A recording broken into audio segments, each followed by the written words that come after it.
Hello student.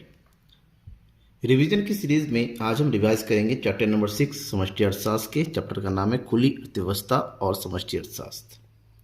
ठीक है ना। क्या है इस चैप्टर के इंपॉर्टेंट टॉपिक्स, उसका एक्सप्लेनेशन पूरा पढ़ेंगे, पूरा समझेंगे, ताकि एग्ज़ाम के लिए टॉपिक बचा ना रहे, इजीली हम कर सकें। पूरी वीडियो को देखिएगा लास्ट तक। और हाँ, आपने अभी तक चैनल को सब्सक्राइब नहीं किया है तो ज़रूर सब्सक्राइब कीजिए। सब्सक्राइब करना बिल्कुल मत भूलिए, क्योंकि आज पढ़ रहे हैं 12th एग्ज़ाम के बाद फिर ग्रेजुएशन की भी तैयारी करनी होगी। वहाँ पर इकोनॉमिक्स से उसको वो भी मैं कवर करवाऊँगा। ठीक है ना। तो सब्सक्राइब कर लीजिए, लाइक कीजिएगा और अपने दोस्तों के बीच में शेयर जरूर कीजिएगा। चलिए पॉइंट टू पॉइंट एक एक करके बात करते हैं। खुली अर्थव्यवस्था। खुली अर्थव्यवस्था के बारे में जानेंगे तो सबसे पहली बात तो है, विश्व की अर्थव्यवस्था को दो प्रकार में बांटा गया है, यानी कि अर्थव्यवस्था के प्रकार। और अर्थव्यवस्था कितने प्रकार की होती हैं? दो प्रकार की होती हैं। एक होती है आपकी बंद अर्थव्यवस्था और दूसरी होती है खुली अर्थव्यवस्था। बंद अर्थव्यवस्था एक ऐसी अर्थव्यवस्था है जहां पर विदेशों के साथ कोई व्यापार नहीं होता है, तो यहाँ पर केवल और केवल घरेलू व्यापार होता है। जबकि खुली अर्थव्यवस्था एक ऐसी अर्थव्यवस्था होती है जहां पर देश विदेश के साथ, देश और विदेश का जो है आपस में व्यापार होता है। यानी कि यहाँ पर जो है विदेशी व्यापार होता है, विदेशियों के साथ लेन देन होता है। यूँ कहें, सिंपल सी बात, यहाँ पर आयात और निर्यात होता है। ठीक है ना। और हमें खुली अर्थव्यवस्था के कॉन्सेप्ट को समझना पड़ेगा। खुली अर्थव्यवस्था को कॉन्सेप्ट को समझेंगे, जिसके लिए हमें ज़रूरी है कि हम विदेशी व्यापार को समझें। विदेशी व्यापार, विदेशी व्यापार यानी कि इंग्लिश में बोलते हैं इसको फॉरेन ट्रेड। क्या होता है? विदेशों के साथ, विदेशी देशों के साथ किया गया व्यापार, या फिर यूं कहें एक देश का शेष विश्व के साथ, शेष विश्व के साथ होने वाला व्यापार विदेशी व्यापार कहलाता है। अब जाहिर सी बात है, विदेशी व्यापार करेंगे तो लेन देन भी होगा, और लेन देन जब करेंगे तो लेन देन यहाँ पर जो विदेशी व्यापार से होने वाला जो लेन देन होता है, यानी कि आयात, और जब निर्यात करेंगे तो जाहिर सी बात है भुगतान भी करना होगा। तो यहाँ पर जो भुगतान होता है उसे बोलेंगे हम विदेशी विनिमय। विदेशी विनिमय। मान लीजिए आप अमेरिका के साथ कुछ बिजनेस कर रहे हैं, अमेरिका से आयात कर रहे हैं, तो जब पेमेंट करेंगे तो जाहिर सी बात है अमेरिका को पेमेंट करेंगे, अमेरिकी डॉलर में पेमेंट करना पड़ेगा, और आपके पास रुपीज़ है, यानी कि रुपीज़ और डॉलर का यहाँ पर एक्सचेंज होगा। यहीं पर एक देश के साथ दूसरे देश के साथ आयात निर्यात करते हैं तो केवल वस्तु का आयात निर्यात नहीं होता है, यहाँ पर उस देश की, दोनों देश की मुद्राओं का भी एक्सचेंज होता है। तो एक देश का दूसरे देश के साथ मुद्रा का जो एक्सचेंज होता है, जो विनिमय होता है, इसी को बोलेंगे हम क्या चीज़? विदेशी विनिमय, जो कि इम्पोर्टेंट है, टॉपिक है आपके इसमें। तो विदेशी विनिमय है क्या? तो सिंपल समझें कि एक देश की राष्ट्रीय मुद्रा का, जैसे भारत में क्या है रुपीस, एक देश की राष्ट्रीय मुद्रा का विश्व के किसी देश की राष्ट्रीय मुद्रा, जैसे डॉलर हो गया, के साथ जो विनिमय किया जाता, के साथ किया गया विनिमय विदेशी विनिमय कहलाता है। ठीक है ना। ये हो गया विदेशी विनिमय। अब विदेशी विनिमय के बाद हमें पढ़ना है विदेशी विनिमय दर। विदेशी विनिमय दर, that is foreign exchange rate किसे कहते हैं? ठीक है ना। विदेशी विनिमय दर किसे कहते हैं? मतलब किसी देश की मुद्रा की एक इकाई के बदले में दूसरे देश की मुद्रा की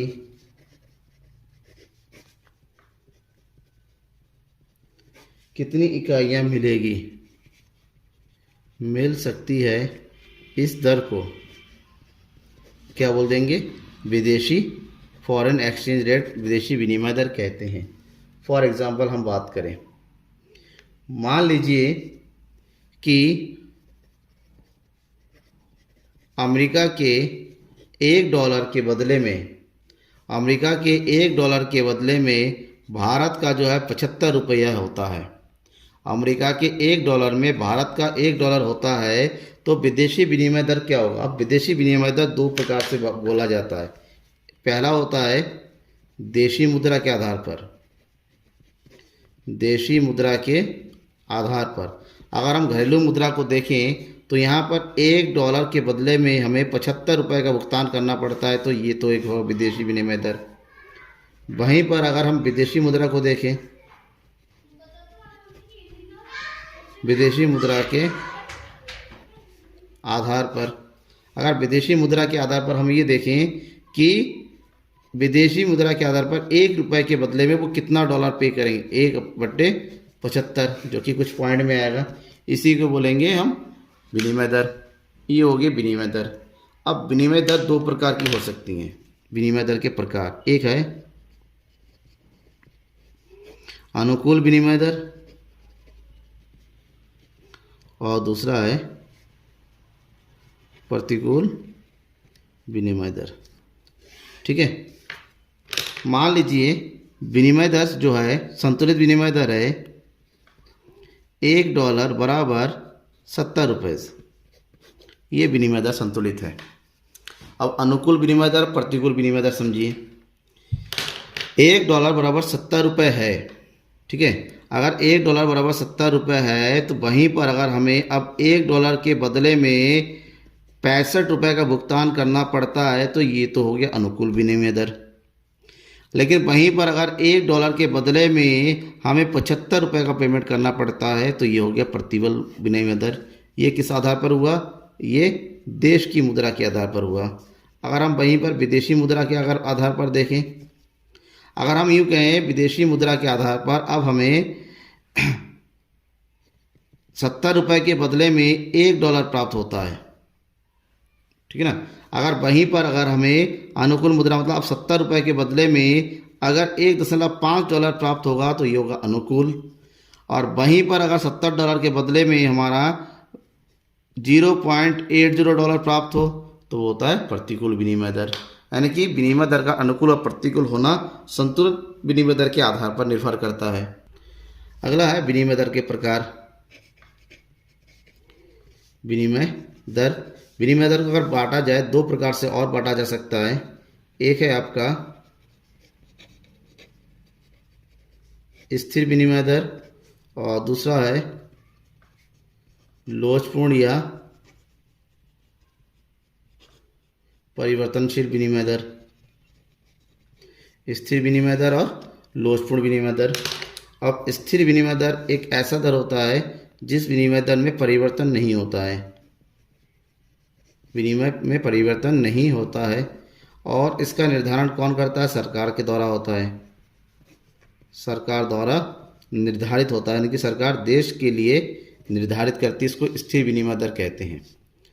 ठीक है, तो स्थिर विनिमय दर जिसमें किसी प्रकार का जो है परिवर्तन नहीं होता है, सरकार द्वारा निर्धारित होता है। और स्थिर विनिमय दर की दो प्रणालियाँ प्रसिद्ध थी। एक है विनिमय दर की स्वर्ण प्रणाली और दूसरा है विनिमय दर की ब्रेटन वुड प्रणाली। ब्रेटन वुड्स प्रणाली। स्वर्ण प्रणाली के अंतर्गत क्या होता है? इस प्रणाली के अंतर्गत एक देश की मुद्रा और दूसरे देश की मुद्रा विनिमय दर का निर्धारण उस देश में उपस्थित सोने की मात्रा के आधार पर, यानी कि $1 में कितना सोना मिलता है और $1 के बदले में कितना सोना मिलता है, इस बात पर निर्भर करता है। या फिर यूँ कहें कि 1 ग्राम सोने का मूल्य किसी देश में क्या है और 1 ग्राम सोने का मूल्य दूसरे देश में क्या है। ये मान लीजिए 1 ग्राम सोने का मूल्य भारत में जो है 50 रुपये है, वहीं पर 1 ग्राम सोने का मूल्य अमेरिका में जो है $2 है। अब यहाँ पर जो विनिमय दर क्या हो जाएगा? एक सोना है, यानी कि इधर हो गया 50 रुपये और उधर हो गया $2। तो अब निर्धारित होगा $1 बराबर कितना रुपये? ₹25 ये विनिमय हो गया। क्योंकि सोने का मूल्य, किसी देश में सोना ज़्यादा आता है तो वहाँ पर सोने का मूल्य कम होता है, इस आधार पर ये लंबे समय तक प्रचलित में नहीं थे। उसके बाद आए ब्रेटन वुड्स, जो अमेरिका के एक जो है बहुत बड़े अर्थशास्त्री थे, उन्होंने ब्रेटन वुड्स प्रणाली किया। यहाँ पर इन्होंने क्या किया, हर देश की मुद्रा को यूएस डॉलर में कन्वर्ट कर दिया और डॉलर को जो है सोने में कन्वर्ट कर दिया गया, अर्थात ये स्वर्ण मूल्य में भी कन्वर्ट होता है। इसलिए बड़ा लॉजिकल नहीं होकर ये जो है कॉम्प्लेक्स सिचुएशन बन गया। तो ब्रेटन वुड्स प्रणाली बहुत ज़्यादा प्रसिद्ध भी नहीं रही। उसके बाद अस्तित्व में आया लोचपूर्ण परिवर्तनशील विनिमय दर।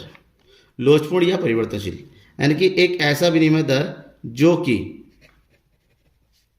विनिमय बाजार यानी कि विदेशी विनिमय बाजार में निर्धारित होती है और विदेशी विनिमय बाजार में विदेशी मुद्रा की मांग और विदेशी मुद्रा की पूर्ति के आधार पर विनिमय का निर्धारण होता है। मांग और पूर्ति के आधार पर इस विनिमय में परिवर्तन होता रहता है, ठीक है ना, परिवर्तन होता रहता है। इसलिए इसको लोचपूर्ण या परिवर्तनशील विनिमय दर कहते हैं। ध्यान में ये रखना। अब इसको समझेंगे, इससे पहले समझने के लिए 2-3 शब्द हमारा पॉइंट है जिसको समझना पड़ेगा।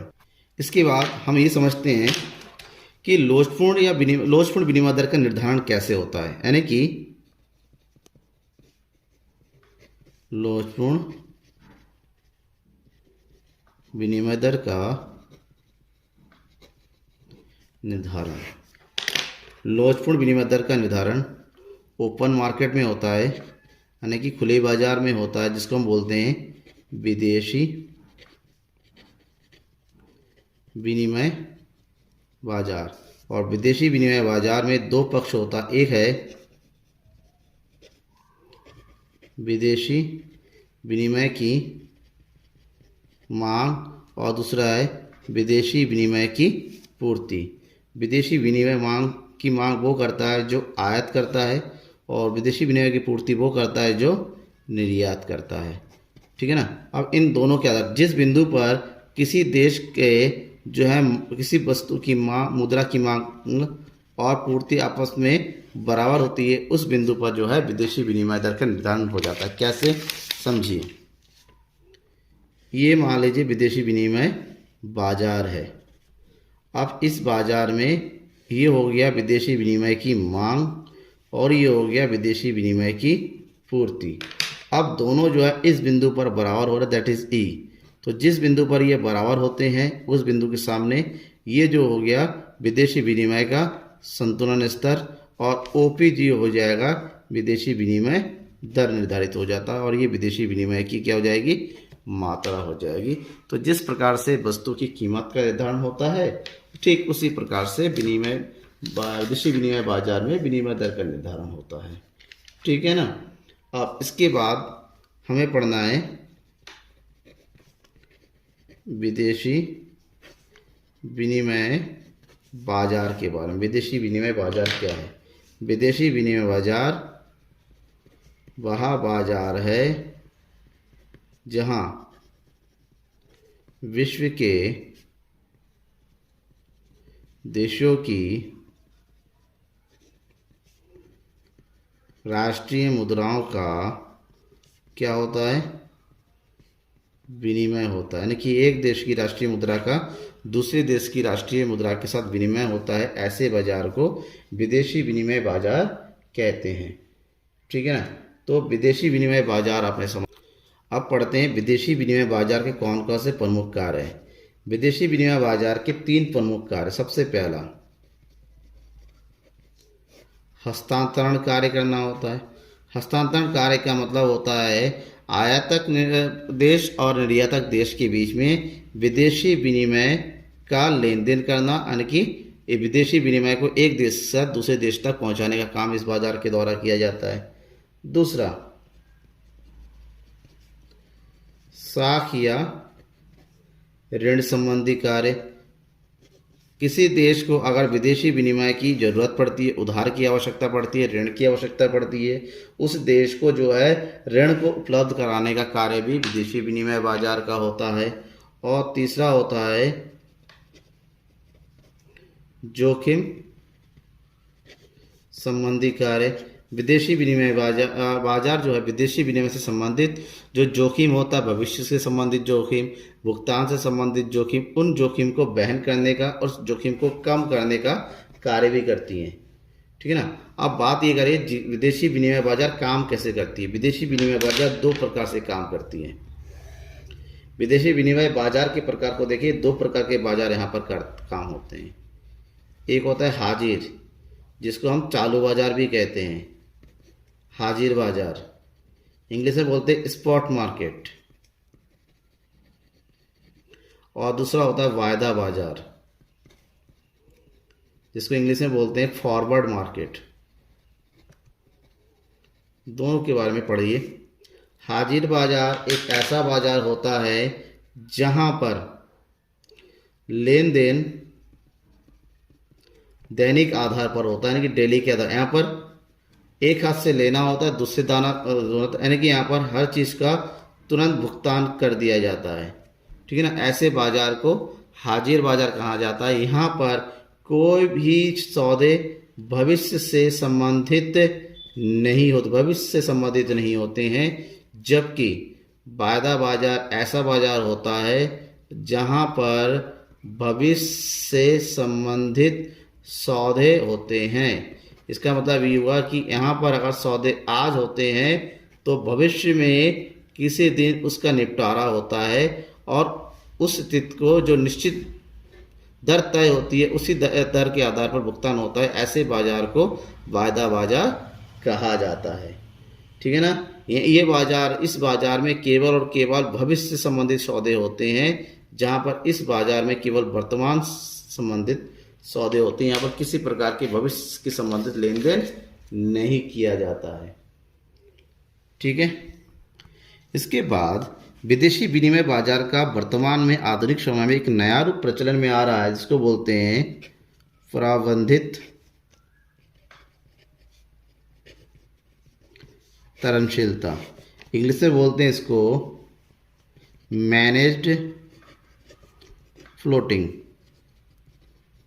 मैनेज फ्लोटिंग वास्तव में क्या होता है, यहाँ पर ये जो है आपका स्थिर विनिमय दर प्लस लोचपूर्ण विनिमय दर का ये मिक्स रूप होता है। ठीक है ना। अब इन दोनों का मिक्सअप होता है, यानी कि यहाँ पर विनिमय का निर्धारण विनिमय बाजार में तो होता है, लेकिन एक निश्चित सीमा तक उस देश की सरकार को विनिमय दर में परिवर्तन करने का अधिकार मिलता है। इसलिए इसको बोलते हैं प्रबंधित तरलशीलता, कि फ्लोटिंग तो हो रहा है लेकिन उसमें भी मैनेज किया जा सकता है। और ये मैनेज जो है क्या होता है, एक निश्चित सीमा तक होता है, कि सीमित निर्धारित किया जाता है, जिसको तैरती विनिमय दर भी कहते हैं। ठीक है ना। यानी कि किसी भी देश की सरकार अपने देश के हित के अनुसार उस विनिमय दर के बाजार में होने वाले निर्धारण के आधार पर उसको परिवर्तित कर सकती है, बदल सकती है। ठीक है ना। अब जो विनिमय होता है, जो विदेशी व्यापार होता है, जो लेन देन होता है, इन सब को क्या किया जाता है, लिख कर रखा जाता है। इन सब का विवरण तैयार किया जाता है। तो विदेशी विनिमय से संबंधित जो विवरण तैयार होता है, जो कि वास्तव में क्या होता है, एक लेखावर्ष से, जहाँ पर सभी प्रकार के सौदे शामिल होते हैं, सभी प्रकार के वस्तुओं के आयात निर्यात शामिल होता है और सही वस्तु के मूल्य को शामिल किया जाता है, जो कि एक वर्ष का लेखा होता है। इसलिए इसको जो है, इस लेखा जोखा को हम क्या कहते हैं, भुगतान संतुलन कहते हैं। भुगतान संतुलन कहते हैं, यानी कि हमें अब पढ़ना है भुगतान संतुलन का माने, जिसको बोलते हैं इंग्लिश में बोलते हैं बैलेंस ऑफ पेमेंट्स। शॉर्टकट में बीओपी का नाम दिया गया इसको। भुगतान संतुलन क्या होता है? भुगतान संतुलन का मतलब होता है एक देश के द्वारा विशेष विश्व के साथ किए गए देश का शेष विश्व के साथ किए गए सभी प्रकार के आर्थिक सौदों का विवरण होता है। ठीक है ना। भुगतान संतुलन में सभी प्रकार के आर्थिक सौदों का भुगतान होता है। इसका मतलब सही प्रकार के आर्थिक सौदों का मतलब क्या क्या इसमें होता है? इसमें सभी प्रकार के, यानी कि दृश्य, अदृश्य, पूंजीगत सभी प्रकार की वस्तुओं एवं सेवाओं को शामिल किया जाता है। इस आधार पर अब हमें पढ़ना है पूंजीगत भुगतान संतुलन में कौन कौन सी मदें। भुगतान संतुलन की मदें। भुगतान संतुलन की मदों को दो कैटेगरी में बांटा गया है। एक भुगतान संतुलन की चालू खाता, एक भुगतान संतुलन का पूंजी खाता। ठीक है। भुगतान संतुलन के चालू खाते के अंतर्गत जो अल्प अवधि में होने वाले व्यापार, डेली के व्यापार के संबंधित सौदों को शामिल किया जाता है, जिसमें शामिल होता है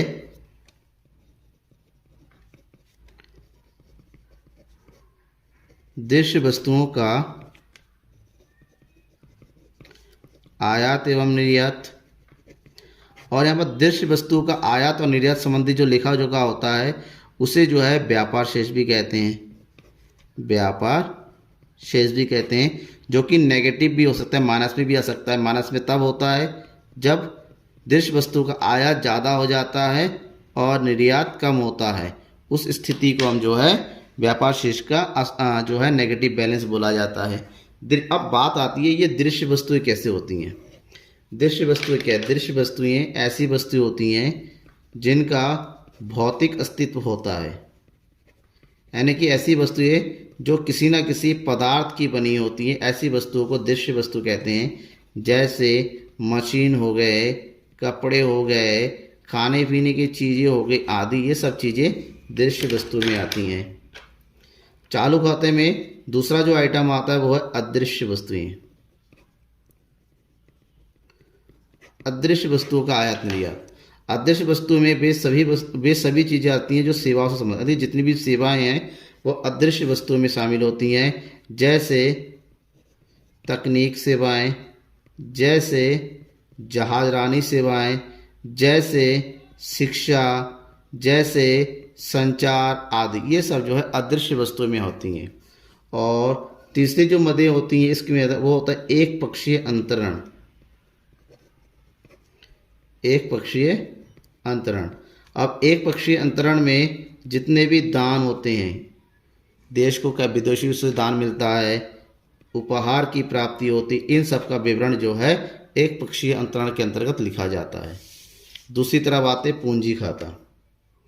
पूंजी के खाते के अंतर्गत जितने भी सरकारी सौदे होते हैं, सरकारी सौदे होते हैं वो सब शामिल किया, यानी कि एक सरकार का दूसरे की सरकार के साथ किया गया सौदा, वो सब समझ होता है। एक देश की कंपनी का दूसरे देश की कंपनी के साथ किए गए जो है सौदे होते हैं, ये सब जो है लंबी अवधि के लिए होते हैं, जिसको पूंजी खाते में रखा जाता है।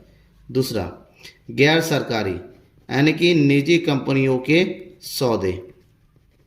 एक देश की प्राइवेट कंपनी दूसरे देश की प्राइवेट कंपनियों के साथ सौदे करती हैं।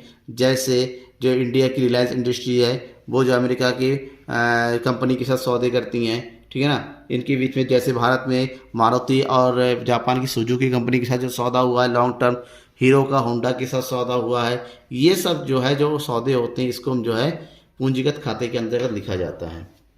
इसके अलावा जितने भी एफडीआई होती है उसके अंदर शामिल होते हैं। एफडीआई मतलब फॉरेन डायरेक्ट इन्वेस्टमेंट, ठीक है ना, प्रत्यक्ष विदेशी निवेश। इसके अलावा जितने भी पोर्टफोलियो इन्वेस्टमेंट होता है, पोर्टफोलियो इन्वेस्टमेंट जो होता है, पोर्टफोलियो इन्वेस्टमेंट का मतलब होता है ऐसे इन्वेस्टमेंट जहाँ पर किसी देश की कंपनी इस देश की कंपनी किसी कंपनी में करती है, यानी कि एक देश की कंपनी का दूसरे देश की कंपनियों में किया गया शेयरों में निवेश जो है पोर्टफोलियो इन्वेस्टमेंट कहता है। तो ऐसे सभी सौदे पूंजीगत मदों के अंतर्गत पूंजी खाते के अंतर्गत शामिल किया। एक क्वेश्चन आता है, क्या भुगतान संतुलित हमेशा संतुलन में होता है? तो आपका जवाब होना चाहिए यस, ये हमेशा संतुलन में होता है। क्यों? भुगतान संतुलन जो है दोहरा लेखा प्रणाली के अंतर्गत लिखा जाता है, यानी कि यहाँ पर दोनों पक्ष डेबिट और क्रेडिट दोनों पक्ष का लेखा जोखा होता है, इसलिए इसका बैलेंस हमेशा बराबर होता है। तो क्वेश्चन आता है, क्या कभी भुगतान संतुलन असर में हो सकता है? क्या कोई ऐसी स्थिति होती है? तो कुछ स्थितियां देश के अंतर्गत ऐसी उत्पन्न हो जाती है, तो शायद उस स्थिति में भुगतान संतुलन जो है असंतुलन हो जाती है, जिसके प्रमुख कारण भुगतान संतुलन के असंतुलन होने के प्रमुख कारण है। सबसे पहले कारण है तो प्राकृतिक कारण। प्राकृतिक कारण मतलब उस देश में बाढ़ आ जाना, भूकंप आ जाना, अकाल पड़ना, सूखा पड़ना, इस कारण से देश की उत्पादन प्रभावित होना और देश को निर्यात से ज़्यादा आयात करने पड़ते, इसमें आयात ज़्यादा हो जाता है और निर्यात कम पड़ जाता है। दूसरा व्यापार चक्र। कभी कभी देश में व्यापार चक्र जो है नेगेटिव हो जाता है, ठीक है ना, व्यापार हमारा नहीं होता है, उतार चढ़ाव पड़ते हैं, इससे भी भुगतान संतुलन असंतुलित हो जाता है। तीसरा युद्ध की स्थिति। युद्ध की स्थिति में भी जो है भुगतान संतुलन असंतुलन, क्योंकि उस समय युद्ध सामग्रियां अधिक करनी पड़ती हैं, देश में आयात जो है ज़्यादा होते हैं, निर्यात कम कर दिया जाता है, ठीक है ना, ऐसी स्थिति में भी भुगतान संतुलन असंतुलन की स्थिति पे आ जाती है। अंतर्राष्ट्रीय संबंध जो है खराब होने पर भी हमारा भुगतान संतुलन असंतुलन की स्थिति में आ जाता है। तो ये सब कुछ कारण है जिससे हमारा बीओपी जो है बैलेंस ऑफ पेमेंट जो होता है हमारा असंतुलन हो सकता है। तो इस चैप्टर के कुछ पॉइंट्स थे ये जो आपके लिए ज़रूरी थे, आपके एग्जाम में आ सकते हैं, ठीक है ना। तो मेरे ख्याल से चैप्टर समझ में आ गया होगा, कोई डाउट रह गया होगा तो मुझे ज़रूर बताइएगा। Thank you.